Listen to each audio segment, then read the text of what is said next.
श्री स्वामीनारायणो विजय तेतराम।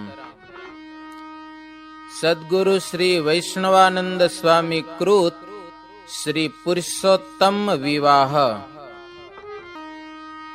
पुरुषोत्तम विवाह थयो शुभ भरत खंड आज।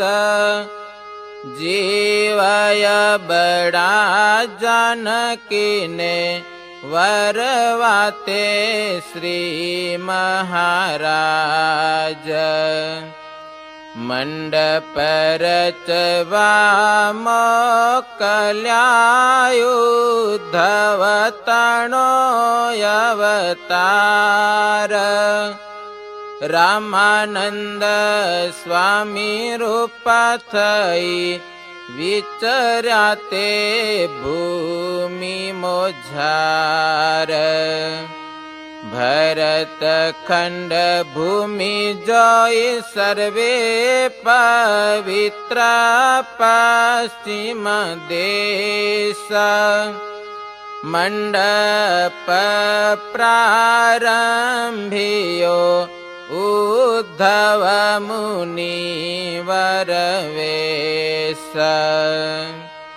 प्रथम वसी भुजनग्रमा स्थापना करियो स्तंभ। बीजा स्तंभ ने रोपवा श्रीनगर कर्यो प्रारंभ। त्रीजो रोप्यो वडताल मंदिर। चौथो जीरणगढ़ त्याय।